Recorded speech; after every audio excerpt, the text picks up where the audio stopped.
Center on the campus of Tennessee State University, where the final score, Tennessee State University fell to defeat 66-65, and we've got Coach Travis Williams here. Coach, a tough loss here tonight. Yes, I mean, it was very, very frustrating. You had an opportunity to win the game, and you got to get key stops at the right moment. And they made a play to win, and it's just unfortunate because when you look at the stats, you look at the rebound, 46 rebounds, 18 offensive. You had that type of production where you don't make pass for the game. Oh, no question about it. And Coach, as usual, we usually look at three keys to the ball game.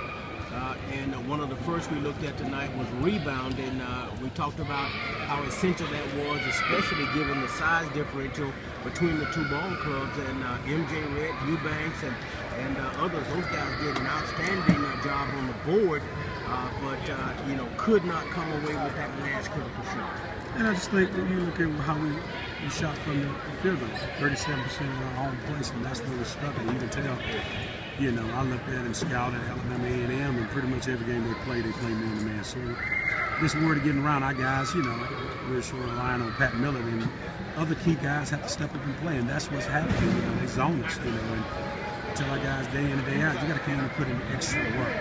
For them to play us the entire game zone, except for the last few possessions late in the game, so we just have to get better. We got to learn from this.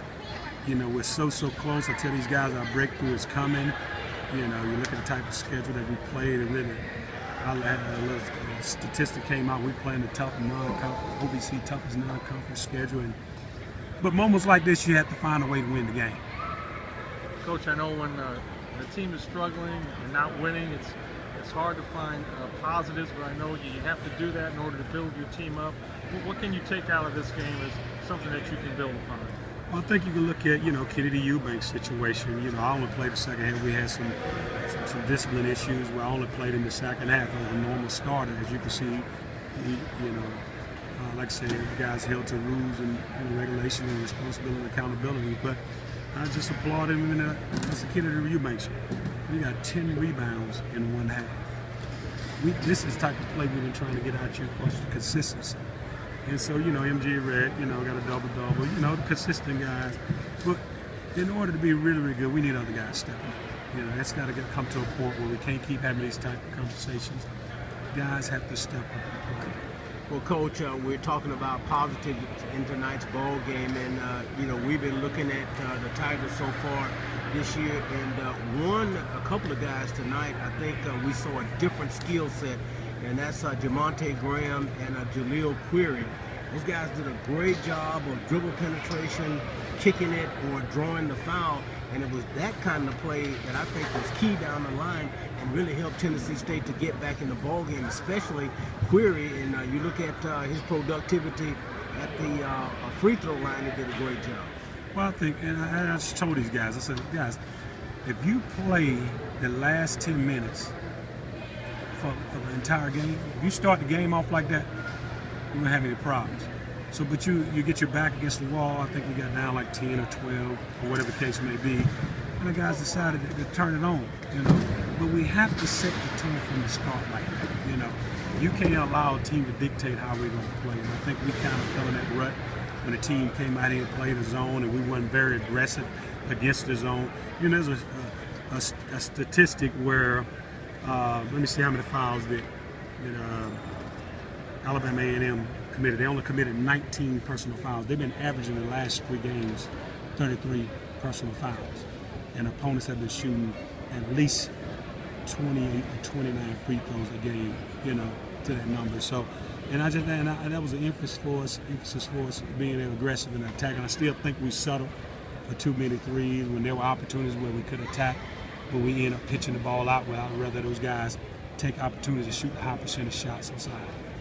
Coach, another positive is the team did come back. There was a time in the second half, I don't know, midway through or so, where Alabama A&M seemed to be playing very confident, extended that lead, and your team didn't give up as usual. They fought and got back in this ball game and had a chance to win. So I know you came up short, and nobody's happy about that, but the fact that they hung in there and really battled to the end, That's something to be proud of, especially for a team that hasn't won yet. Yeah, and they're still battling. Yep, and that's the thing. You don't want these guys to fold, and that's why we say it's a long season. You hate to say that, but the reality is it's a long season because a lot of times we're getting judged off of OVC play, and I told these guys don't get caught up in our record as unfortunately as we haven't won a game, but you do see improvement in certain areas, and I always tell them the best is yet to come. We're going to keep fighting. Those guys are going to continue to work hard and give effort. So we just have to keep working. As frustrating as tonight, as a coaching staff, we got to do a better job, getting them in here and working them out. And we got to make sure these guys get in here and putting in the extra work that's needed. Well, Coach, it doesn't get any easier. You got another, a tough ball game coming up this weekend, and you got to get the guys ready again. Right, Drexel University, tough team in Colonial. And like you said, we're feeling the repercussions of the schedule from last year. We had Drexel come in here, USC upstate. So we're returning some of these games from the previous season. But Drexel's a very, very tough team, So our guys have to be ready. It could be a great opportunity for another great opportunity for us, go on the road and beat somebody, and I think that's important as well. So we just got to be able to rebound from this. Get the guys off tomorrow and watch the film and assess it, then get those guys back in here Thursday and watch this film and learn from it, and get back to work and put our hard hats on and get back to work. Well, fans, that's it. Final comments from Coach Travis Williams, the head basketball coach at Tennessee State University. We'll take our final break, go to our station's 4 message, come back with post-game comments from Coach Mark Pitt. You're listening to the Big Blue Sports Network.